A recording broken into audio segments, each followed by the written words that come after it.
What's up, gang? Welcome to The Greatness Machine. I'm your host, Darius and Jhana. I'm so pumped to have you here with me. Now listen, The Greatness Machine, we're about two things. Number one, people who are living their passions. And number two, those who are creating greatness in the world and doing both of these things despite the odds against them.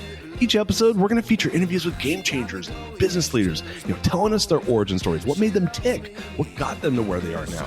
Why? So it can help you step into your greatness within your life, your business, and your career. Occasionally, you might hear a few solo episodes from myself, moi, as I leverage my 20 years of entrepreneurship as a CEO and founder to help you grow and level up in your journey to scale your life and your business. So come be a fly on the wall, enjoy the conversation, and I'm stoked to have you here with me. Guys, welcome to this episode of The Greatness Machine. I'm your host, Darius and Jhana, and boy, do we have a special guest. Jhana Li is in the house. What's up, Jhana? What's up? I'm excited to be here. Oh my gosh, so pumped. So I'm gonna do a little bit of housekeeping and then we'll get going here. Guys, Jhana was referred to me by former guest Cameron Harold a while ago. And I was slammed, so I didn't get around to it. And then I went back and I'm like, oh, I want her on the show.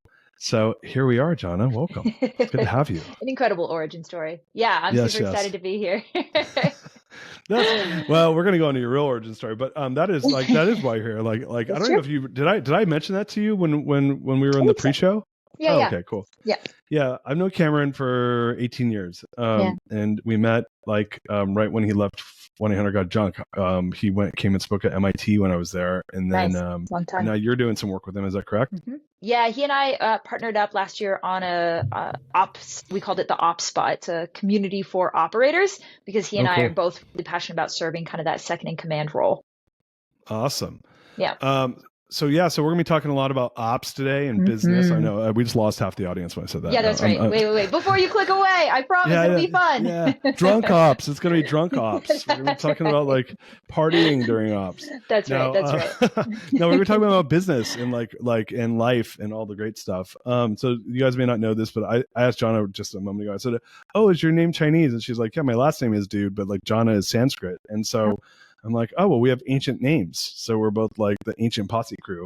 And so we'll be talking about some ancient stuff. But my sense is that we have our names because of like the energy we bring into the world. And so I'm excited to kind of dig into your origin story, true origin stories, not just the business one, and to learn a little bit more about you. So as I go to that, the audience knows at The Greatness Machine, we love origin stories. So would love if you would give us some of your background. How did you get to where you got to in life? Yeah. So I'll give you the business version and then feel free to pick it apart and double click anywhere. But I stumbled into operations. I always say that before I found operations, I was literally directionless because I was living full time in a converted Sprinter van. I was van lifing for about 2.5 years, going all the way through North and South America.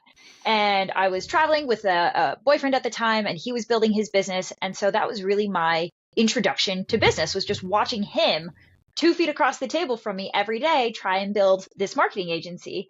And as you do, you try and solve problems, you talk things through, you try and figure things out and help your partner out. And it became really clear to me that the things he was seeing in his business were different than what I was seeing. I was calling out gaps and issues that he was just not aware of. It was not on his radar at all. But to me, they were really obvious and they were a huge problem. And through a series of odd events, I, stepped in for what was supposed to be like 30 days, fill in for someone who had stepped out, and ended up becoming that company's COO. Like, I didn't even know what operations was. I had no idea what I was doing. But I got in there and, I saw the merchant processor system was costing them $50,000 a month. That feels like a problem. So I'm going to go clean that up. And these meetings are a waste of time. That feels ineffective. I'm going to go clean those up.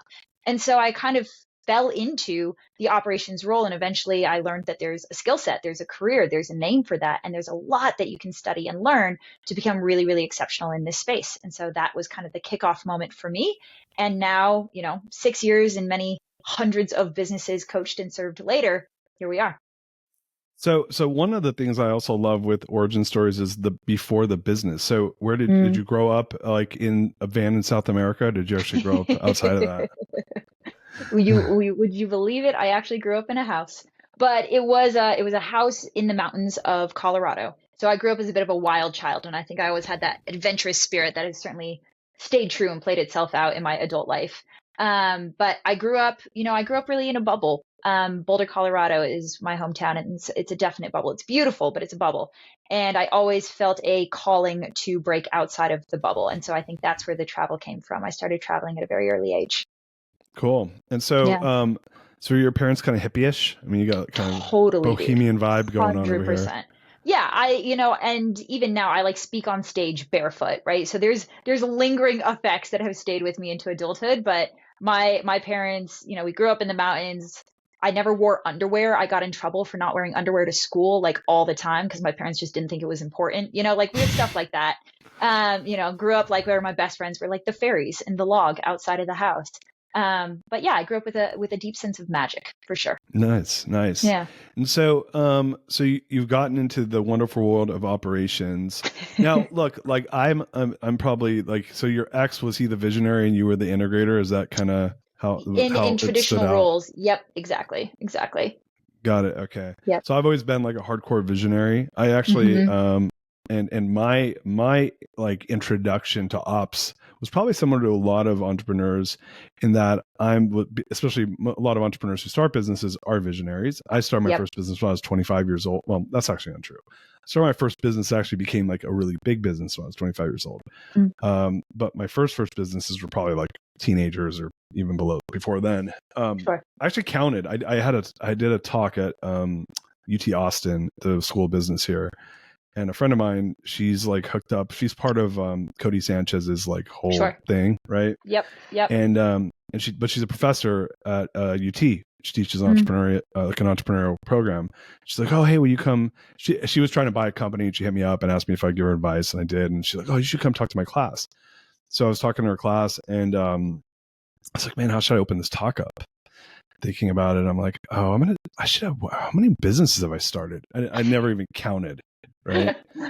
And so I was like, okay, starting a business for me is, did I actually like name it and like go and like ask people to give me money for it? Right. Like, fair. Those are good criteria.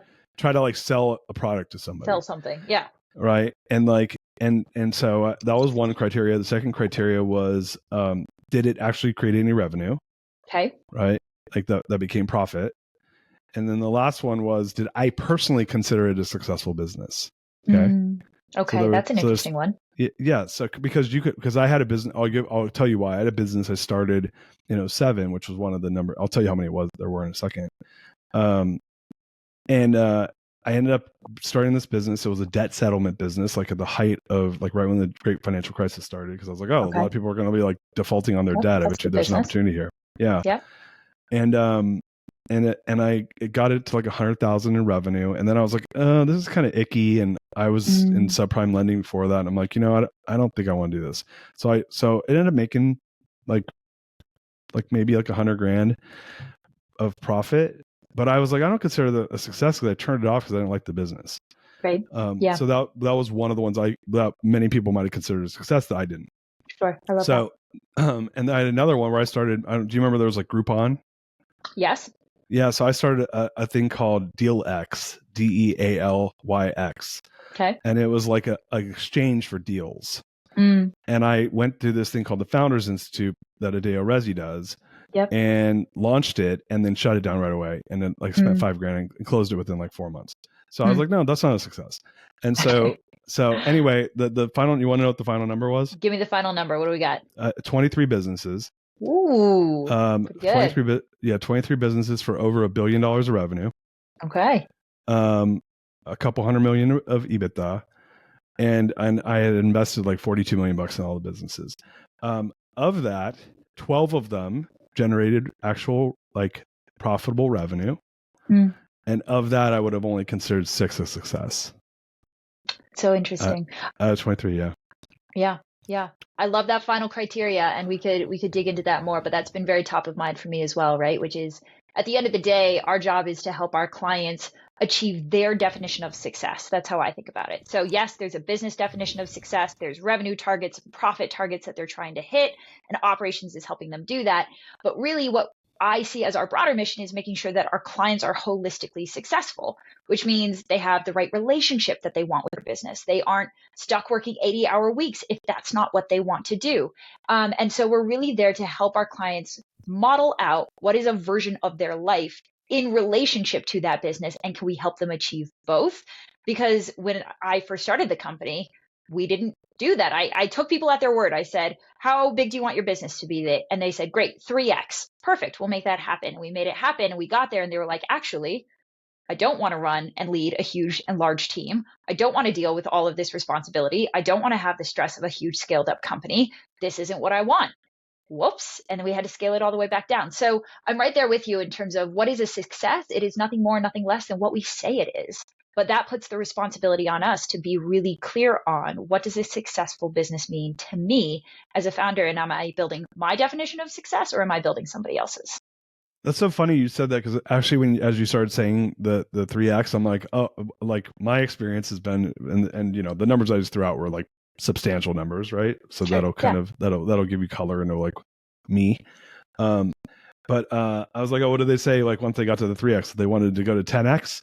Right. Like, I was like, that was what I was expecting you to say. But it was interesting that you went the other way, which is they're like, Yeah. oh shit, I got all these employees and I got to deal with this bullshit, and like things are breaking. And there's a funny thing that so I'm gonna take a step back because I want to talk about ops, but you'll love this one thing. I've coached about 50 CEOs now, and in between selling my business and starting the private equity business, I coached a bunch of CEOs. I started a scale company, like literally like a consulting company for high growth scale. I created my own scale system, and when I was coaching all these CEOs, and these are everything from a couple $1 million in revenue to a publicly traded company. Like all sorts of businesses of various shapes and sizes. And I said, you know, if you want to test your systems, it's really easy. And John, I want to know how I test systems. I have a guess, but tell me. I say, take whatever number you have, revenue or employees, and add a 0, and then tell me if the things you're doing will still work. Okay. And I if like they that. don't, That wasn't my guess, so that's good. Yeah. And if they and it's easy. It's interesting. What it shows you is that things that work now may not work later. Right. And my idea of having a great operation is something that doesn't break as it gets bigger, right? It's something that actually can scale effectively. Yes. The reason I said that, and I learned that, by the way, the hard way. So the way I learned scale was I was a visionary, which I'm sure a lot of the people you work with, or a lot of entrepreneurs you kind of come into contact with, is, you know, in your business of helping, you know, the operators operate. Yep. And things just started breaking. I went from myself and, you know, a couple employees and things were cool, to a few employees and it was like stressful but still cool, to a dozen, to a couple dozen. And once I got to a couple dozen, I was like, shit's on fire all the time. And then I went to a few dozen, and then I went to 100 and 150. But by the time I hit a couple dozen, and I was like 25 when this happened, I was like, this sucks. Right. Like, this isn't fun. Yep. I called my nickname for myself was the firefighter in my business. Yep. And I was like, I'm over this. And so I ended up learning scaling up first. Mm-hmm. And I met Cameron and started to kind of understand scale systems. And from that, it was very eye-opening that I was like, oh, you can design an organization to be successful. And there's some best practices here. So my question for you, like being someone that has a mind for this, that ended up getting into the operator side of the business, is, you know, when you start thinking about entrepreneurs and operators, what's like the number one thing you recommend for them when it comes to how do they build their business for success? What's the first thing you want them to think about? Yeah. So the difference between growth and scale, for me at least, is sustainability, right? Because that's what you're really calling out right now, is like the visionary brain is amazing and so wired for growth. I can grow. I can hire people. I can stack revenue in the bank account. I am really, really good at that. But that's growth. That's not scale. Scale means, can I do it sustainably? Can I do it without me being the person that works harder all the time just to make it happen and just to move the balls forward? Can I do it where I could step away from this business for a weekend or a week or a month and things would continue to run without me? If the answer to that question is no, then you have an operations problem, because the job of operations is to take the growth and turn it into scale. And so to answer your question in terms of, you know, like what is the biggest thing that I make sure, you know, visionary entrepreneurs that we work with know, first thing I make them know is that it's actually not their natural lens. It's not their natural talent, and it's not their highest value to figure out how to scale their business. They should focus on how to grow it. But their operator's job, their COO, their head of operations, that second in command role, that person's job is to make sure that it's sustainable and to make sure that the growth that the visionary is driving into the business can actually scale sustainably. Gotcha. Like that. So when you start thinking about operations and when you start thinking about growing a business, there's everything you just said, by the way, like, and listeners like, yeah, I want that. That sounds great. And what I found though, is that it's hard to do it. People tend to, even if I give them the roadmap or I give them, and there's number twos come in all shapes and sizes. I think a lot of people need to learn through pain. And I've coached a lot of companies, and very rarely do I have an A student that just listens and does the right things out of the gate. Most of the time, they do the wrong thing. Yep. Yeah. So my observation is that's like 10 out of 100. Yep. And the other 90, they have to like put their hand on the stove, let the smell the burn of their skin, and be like, "Oh shit, that really hurts." And then they do it like 2 or 3 more times, and then they actually just listen. To make sure. Yep. Yeah, totally. They want to make sure that really is their hand that's melting. So like, what are your thoughts on that? Like, why do you think entrepreneurs do that, and what are some of the things you guys do to mitigate them hurting themselves? Yeah. Oh my God, it's my whole life, right? Because we'll talk to a client or a potential client, and we'll say, "Hey, you have all these things. They're about to break in your business. They're already breaking. They're costing you time. They're costing you money. Let us get in there. Let us fix that." And they're like, "Oh yeah, that sounds so great. I would love for everything to run perfectly. But if I've got money to burn right now, I'm going to spend it on marketing. I'm going to spend it on sales. I'm going to spend it on the things that I know are going to immediately ROI for me. And I'm just going to keep growing."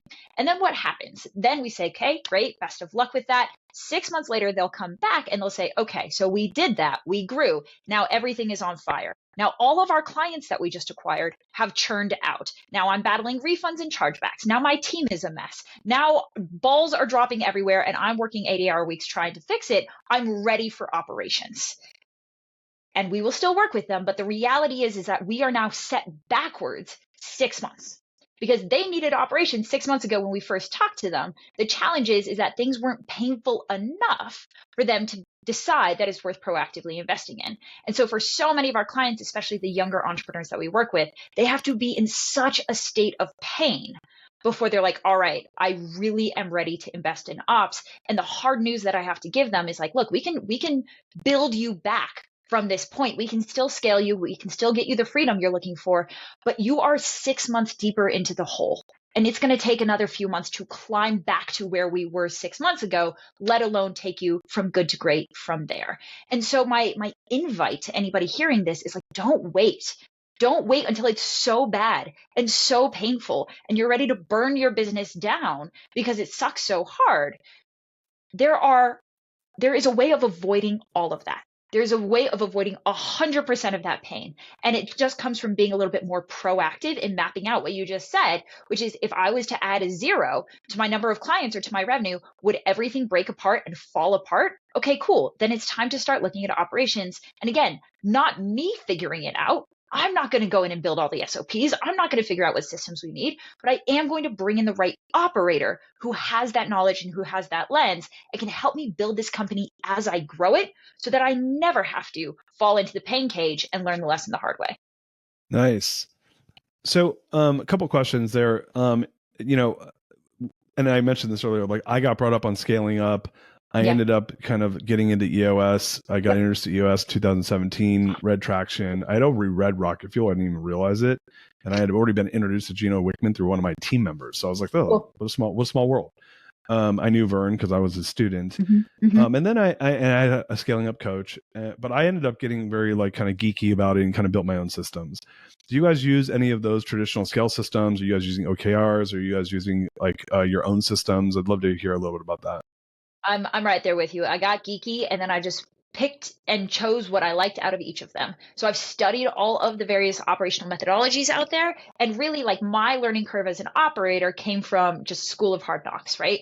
Taking something that I learned in a book, coaching a business owner on it and saying, "Cool, report back to me in 2 weeks and 2 months and tell me how this went."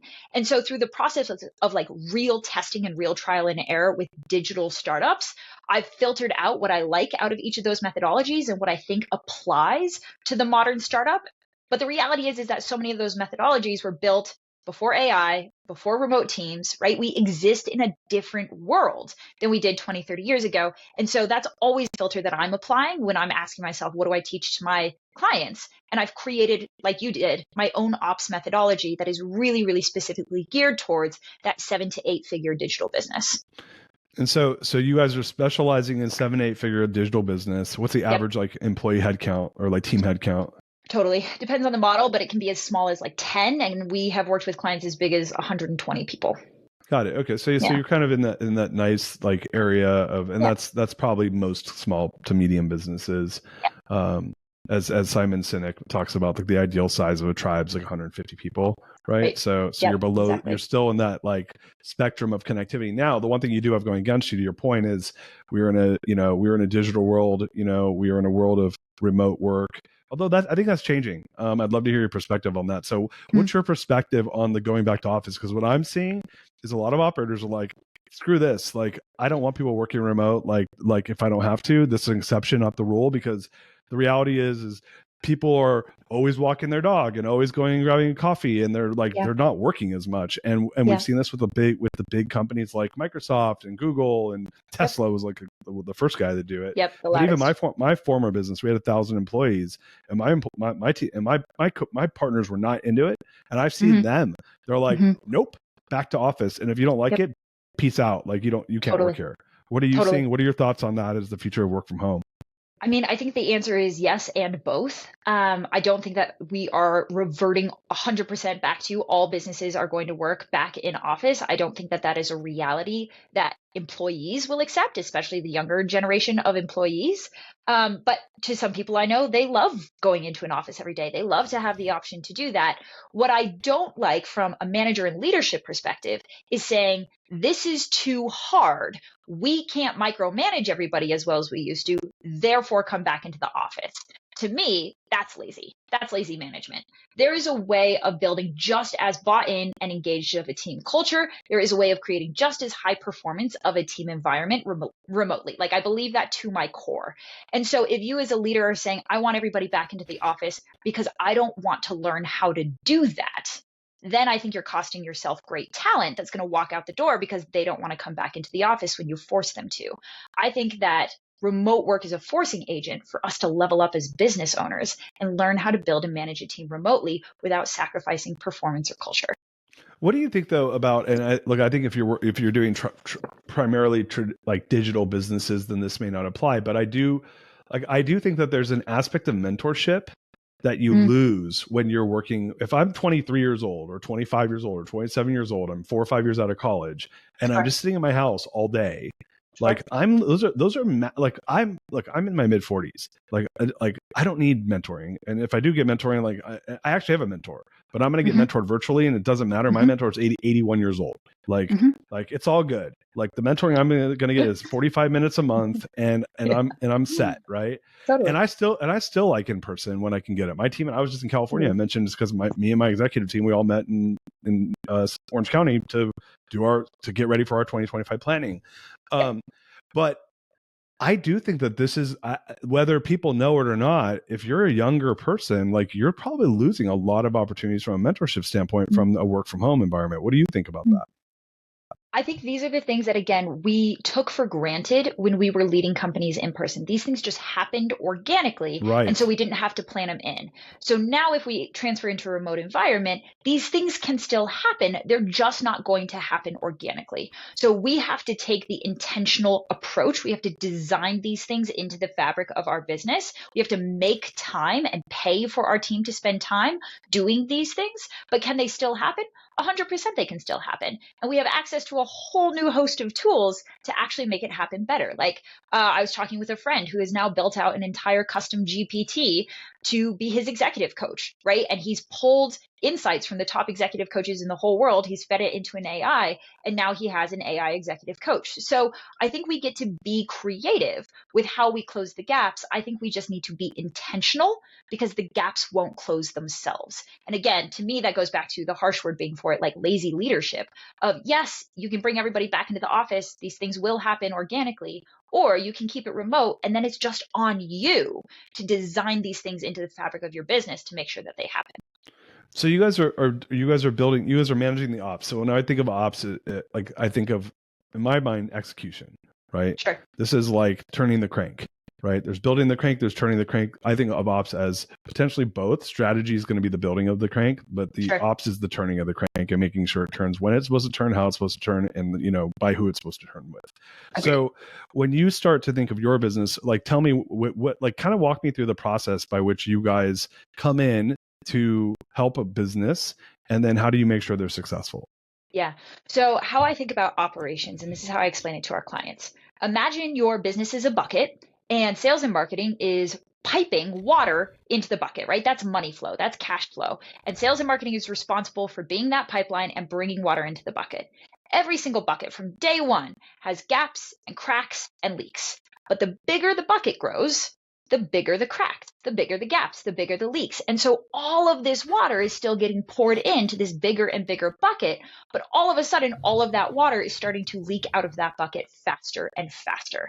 The job of operations is to close and plug the holes, right? Close the leaks, close the gaps, keep the water in the bucket because the team is working so hard to generate it and bring it in the first place. You're working so hard as a founder with marketing and sales to drive money into your business. The job of operations is to keep it in the business and make sure it's not leaking out in the form of like time being wasted, energy being wasted, money being misspent, clients churning out. These are the things that leaks water out of your bucket. So in terms of how we work with our clients to do that, step one is that we're going to go and we're going to audit the bucket and we're going to identify where all the leaks are and where all the holes are. And we will tell you exactly this is where they are. This is what they're costing you. And here's what needs to happen in order to close the crack.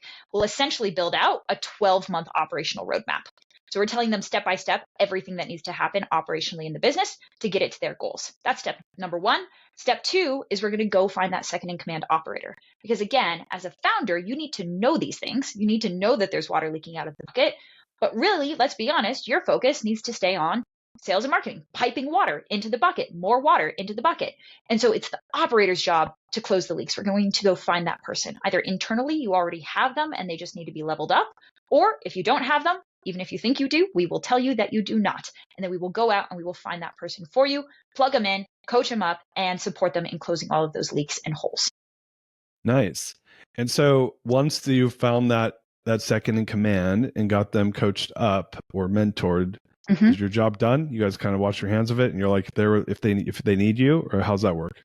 Yeah, so we stay in very close alignment with our clients as they're working through this process. Because again, for most of our visionary founders, maybe they've never worked with an operator or they've never worked with an operator this good and this capable. So we're helping coach them up and helping coach up the relationship and make sure that the visionary is consistently getting hours back in their week, that they're working on the right things to drive the business forward, that they're really stepping into that CEO role more and more as the operator starts taking on more and more of the day-to-day work. So we're helping to facilitate the relationship, and then we're keeping a very close eye on that operator. We're working with them week over week to make sure that they're implementing the right things in the business. And so when it comes to ongoing like KPI development or strategic planning or building a functional accountability charts or designing meetings, are you guys doing that stuff too? Are they working with other coaches for that? How does that work? We do all of that stuff, but we do it through the operator, right? So we'll have audited the business. We'll be like, yeah, your meetings are a goddamn mess. Here's what the meetings need to look like. Operator, you're going to be the facilitator and you're going to roll out this meeting menu. And we're going to train you up if you have any knowledge or skill gaps that would prevent you from doing that as effectively as possible. Are you guys, so one of the things I've seen is, and especially, I think there's two sides of operations. I think one is the actual like consistent framework of best practices in any business, which I think that's what we're talking about. And then there's actually subject matter expertise in a specific industry.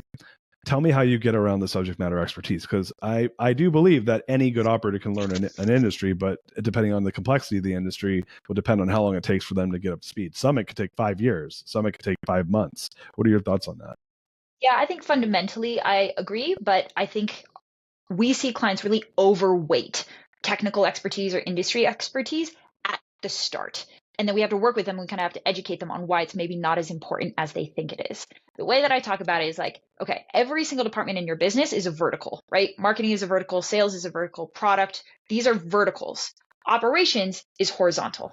The job of operations is to be the glue that connects all of your other departments together and allows it to work as one organization. So you don't need, if you're a marketing agency, right? Like I was a COO for a 7-figure marketing agency. I have coached literally hundreds of marketing agencies, and I could not tell you how to log into the back end of Facebook. I have no idea how to get into the ads manager. I've never been in there, right? So I don't need to be an expert marketer in order to operationalize a marketing agency. Why? Because my job isn't to get into the ads manager and build the ads. My job is to make sure we have a world-class marketing team achieving world-class results as efficiently and effectively as possible. And I can work with that team to understand what I need to know about how they do their job. And then I can operationalize everything else around them to support them in doing that job as effectively as possible. But that does not mean that I need to know how to build an ad.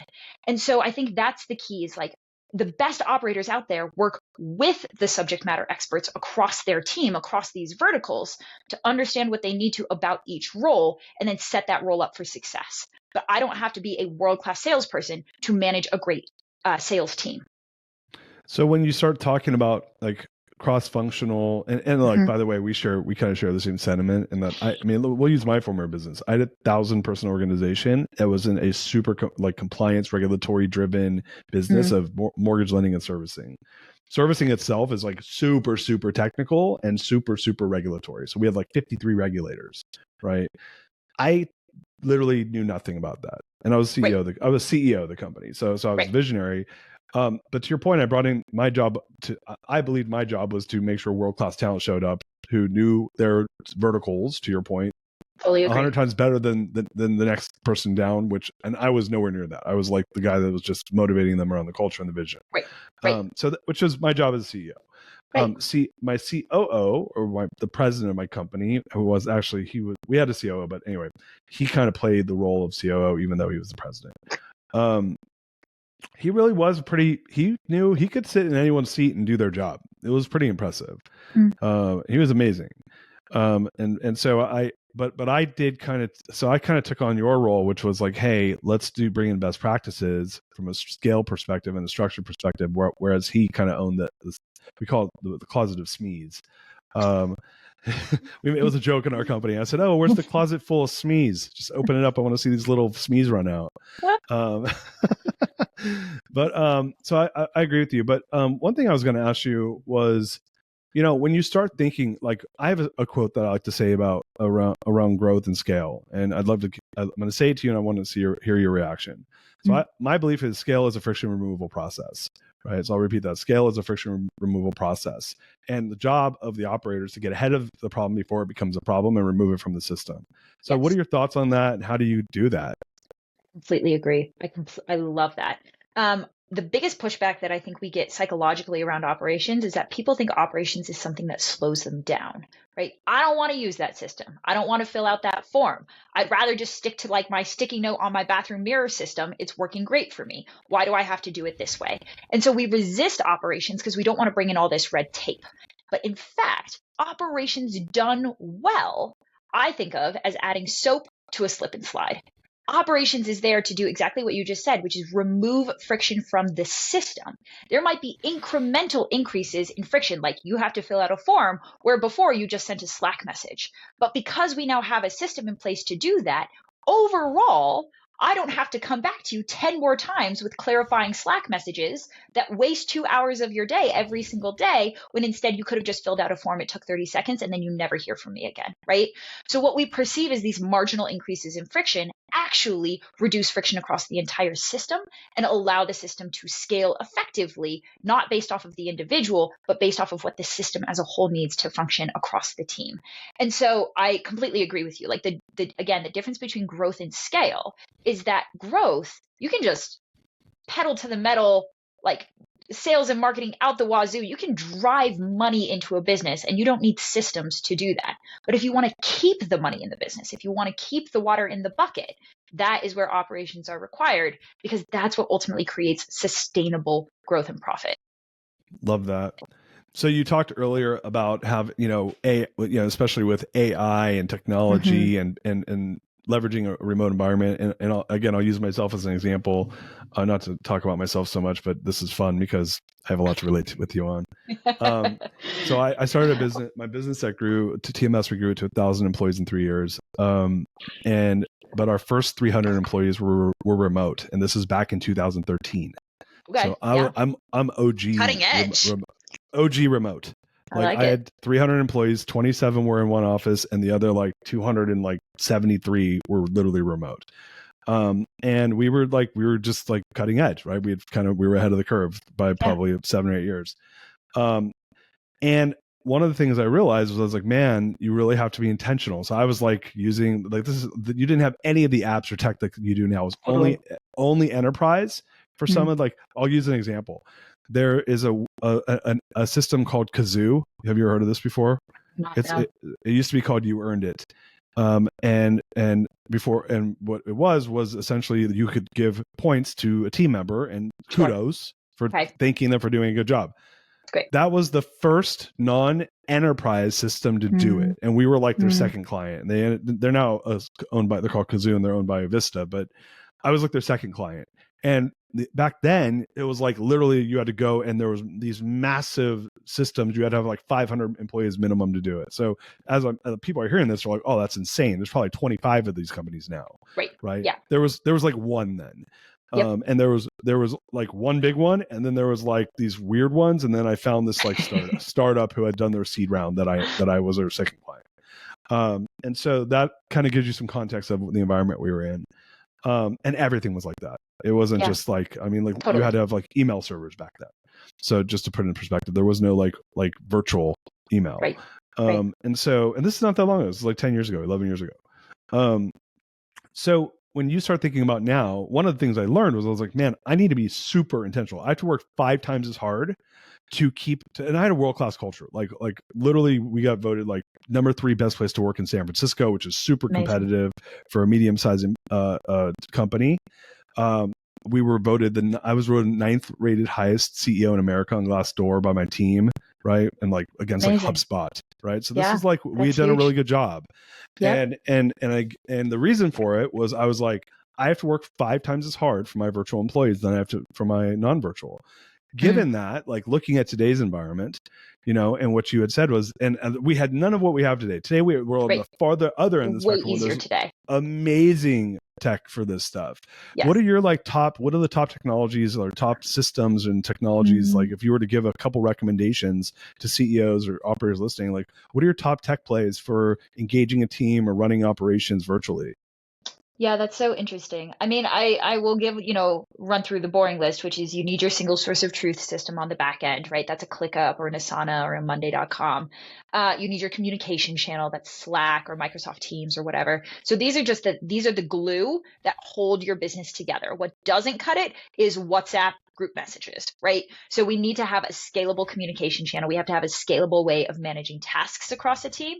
And then when it comes to team culture, to be honest, I'm a little bit old school with this. Yes, you can gamify it, and there are tools that will help you do that. But in my experience, what they really want is to feel seen, feel appreciated, and feel valued. And that happens at the individual level. Yes, we can throw a software to help us do that. But at the end of the day, did you sit down on a Zoom call, look your teammate in the face and say, I see you, I appreciate it, you crushed it. Thank you for being here, and thank you for the work that you do. And is your leadership team and your management team doing that to their direct reports on a regular basis? It's not that hard, right? I think we really overcomplicate it because at the end of the day, people want to feel like they're a part of something meaningful, like their work matters, and like they are valued by the people that they work for.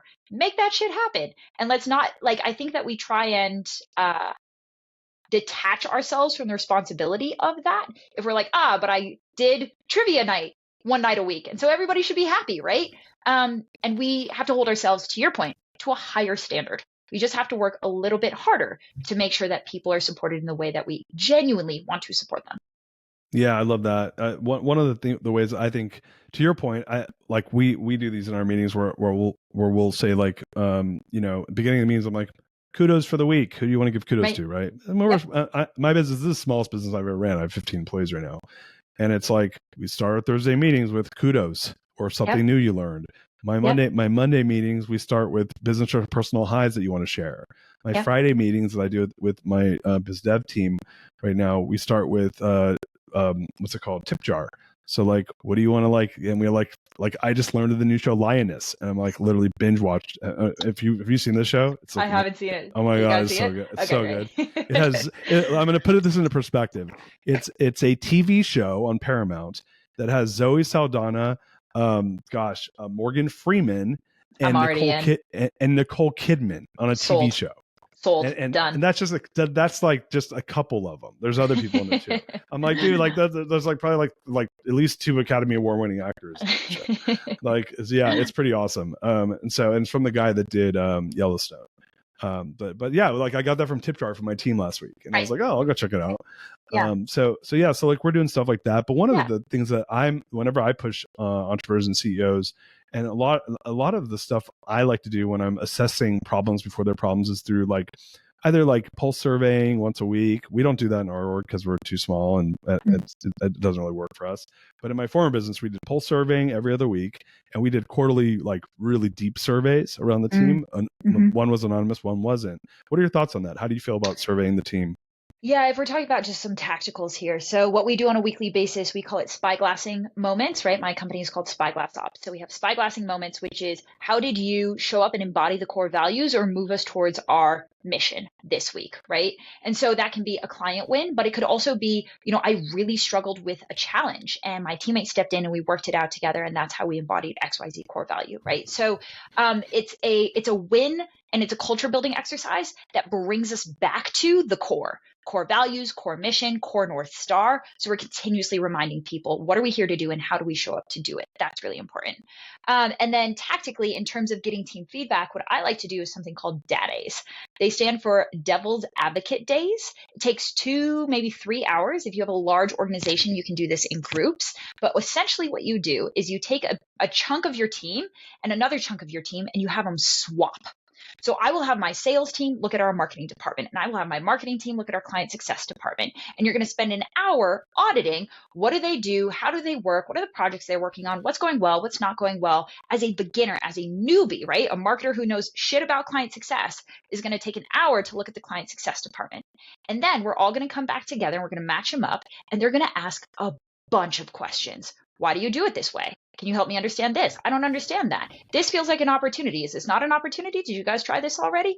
What's genius about this is that the goal is to poke holes so nobody takes it personally, right? We're all devil's advocates to each other. And because we have just enough context, meaning we're a part of the same business and we know more or less what it is that these people are supposed to do, but we know nothing about the specifics, we get to show up as beginners and we get to ask the obvious questions that the experts lost sight of years ago because they're way too close to it and they totally lost sight of it because this is how we've always done it.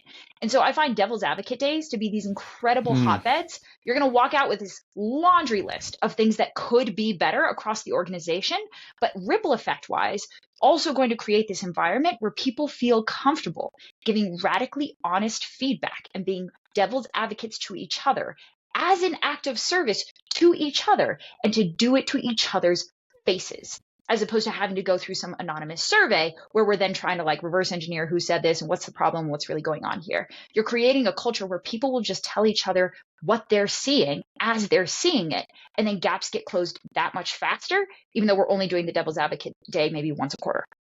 So when you do I really like that, by the way. And the easiest way to figure out who was on the anonymous survey is to look up their IP address when they live virtually, and then do a reverse lookup. So it's like, there you go. If you want to go that route, hot tip. There it is. Yeah. I mean, like, I'm not sure who lives in Cleveland, Ohio, but I only have one team member there.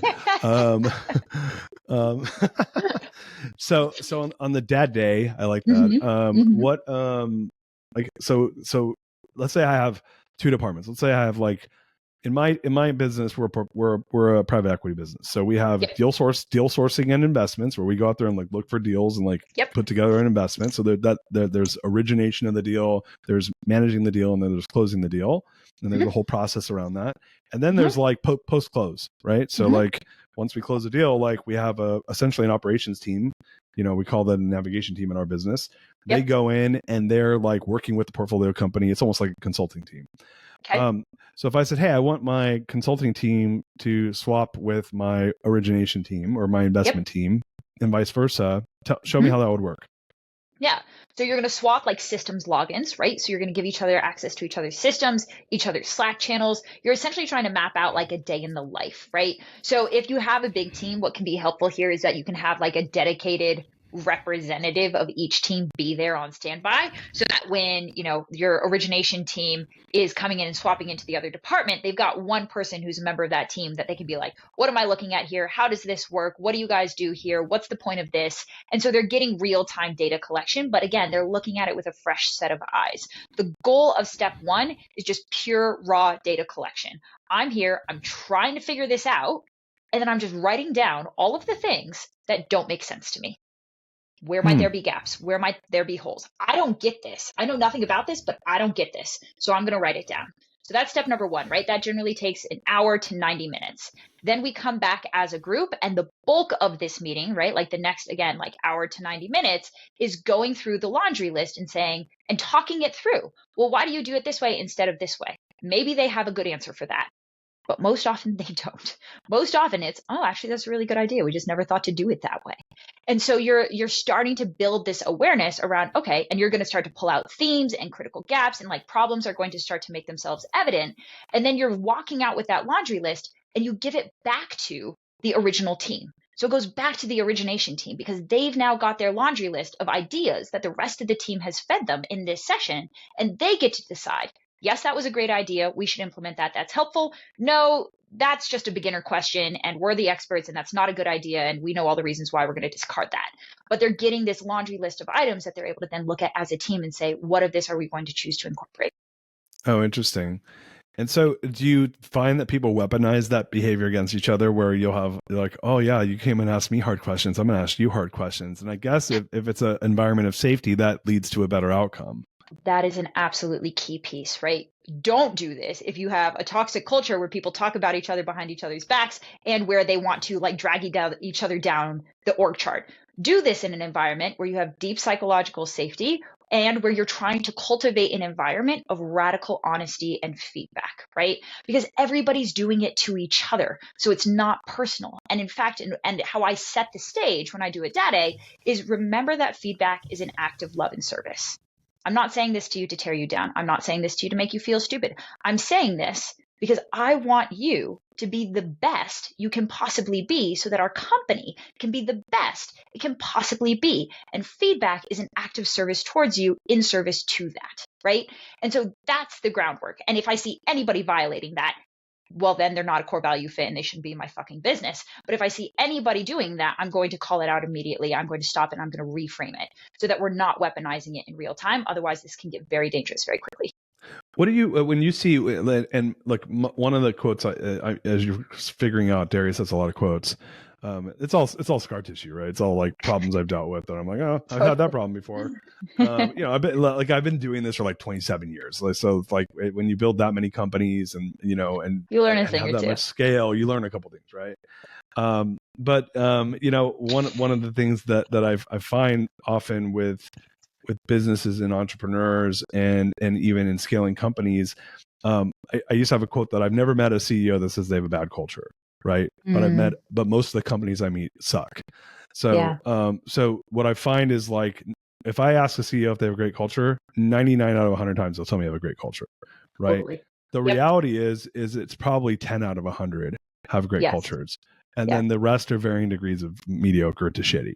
And so like, I'm assuming like, is that what you've observed? Just say yes or no. Is that a yes? Like when we do an audit, we don't even ask the CEO that question. We go direct to the team and we survey the team and ask them that question. Right. So and you probably observe what I've observed, right? Some version of that, totally. Right? 100%. Right. So knowing that, you're walking into some hornet's nest of like good, maybe probably if it's good, they're not hiring you because they're probably already figured this stuff out. Sure. And my sense is you're probably coming into at best like a C+ student, at worst a bunch of Fs, right? So coming into like these, but if they're hiring you, it means they probably want to do well, It means they probably care, right? And I think most entrepreneurs and most people, I think, want to do a good job. I think rarely do you find some like sociopath that wants to do bad. And so, when you come in there and it's a kind of a shit show, I think that's a technical term, by the way.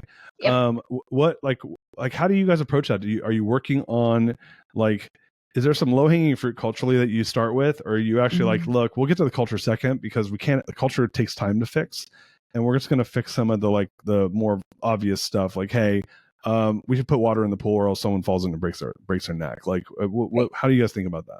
Yeah, so this is why we start with the audit, and it's an entirely custom roadmap because it really comes down to the individual business. I don't believe there is a right way, quote unquote, to run your business, to grow your business, or to operationalize your business. It all comes down to the individual use case. And so for a company, if they have a super, super toxic culture where nobody's willing to offer feedback to anybody, cool. We're not going to start with a company-wide data. That would be like launching a grenade in through the open window and then running away, right?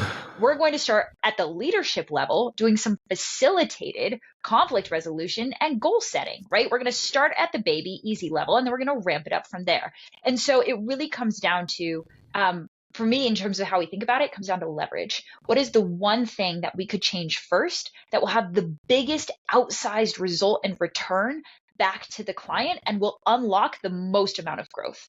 So we're there to identify the root cause, the high leverage deliverables, and that's where we're going to start when it comes to supporting our clients moving forward, because we want to create momentum. We want them to have fun with this process because every week they're seeing things get better in their business. They're seeing their time come back onto their plate. Their team is seeing their jobs become easier and easier, and then we can ramp up to the hard stuff. Nice. Love that. Yeah. Oh man. I know we only have a couple minutes here. Jhana, did I miss anything? Is there anything that you're like, Darius, why didn't you cover this? I mean, this has been a beautiful and far-reaching conversation, but ultimately I would bring it back to the permission slip that I offered at the beginning of this episode, which is if all of this stuff is resonating, but you have no idea how to build any of it, remember that half of this is not your job. When it comes to the systems, team performance, team structure, all of these things are the job of operations. And so make sure you're giving yourself the grace as a visionary founder to just bring in the right team and the right person who can take that off your hands and who can do it for you. Love it. So Jhana, if people want to connect and learn more about how you and your business can help them at Spyglass, where can they find you? How they can get in touch with you? Yeah, so the best way to connect directly, guys, is on Instagram at the Jhana Li. Shoot me a DM. Let me know that you came from the Greatness Machine, and I'm happy to hook you up, offer any answers to any questions or challenges that you're having. And if you want to learn about working with us, we can have a conversation from there. Awesome. You want to go to greatness question? Let's do it. Let's do it. All right, Jhana, what's the number one barrier to creating greatness that you've overcome in your life, and how'd you overcome it? Yeah. So I believe now that our businesses are reflections of ourselves, meaning everything going great in your business, well done, that's you. Everything that you hate is pissing you off, is dragging you down into the weeds, is overworking you and burning you out, congrats, that's all you as well. And so the biggest shift that I had to make in my own journey to greatness is I had to start taking radical ownership for absolutely everything that happened in my company. And I needed to start learning how to read the data. My business is giving me data every single day. The things that piss me off, the things that frustrate me. This is just data that tells me where do I have opportunity to grow and level up as an entrepreneur. And when I started to depersonalize it and just start looking at the good, the bad, the everything as data, that's when I started making massive personal growth, which is what ultimately unlocked business growth.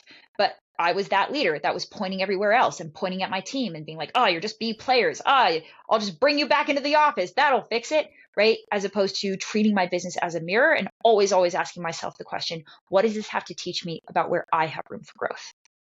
I love it. Have you read my book? No, I haven't, but I will now. Hold on. First, you're going to appreciate this. So okay, let's have it. Final quote of the episode. I have to start here. And first sentence of the book. I hate this company, I said to myself sitting in the office in San Francisco. I can't believe I created this. There you go. And then I said, and it's all my fault. Ain't that the damn truth? Man, Jhana, this is so fun. We got to connect more. This is like, yeah, let's make it happen. Good jam session. I'm excited to do that as well. Thank you so much for having me. Yeah, thank you so much. You guys, so much gratitude. Hey, listen, we know there's a lot of entrepreneurs that listen to this show. So if you're listen, no offense, guys, but you're probably not part of the 10%. You're part of the 90% who need to improve your companies. So connect with Jhana, share this with people who can benefit from it. Until next time, peace out, everybody. We love you.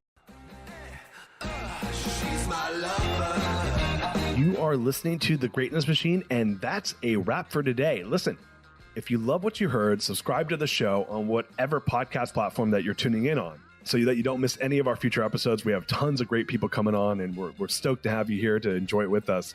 Leave us a review. Tell us what you love most about this particular episode. We love getting the reviews. We love to see what you guys love most.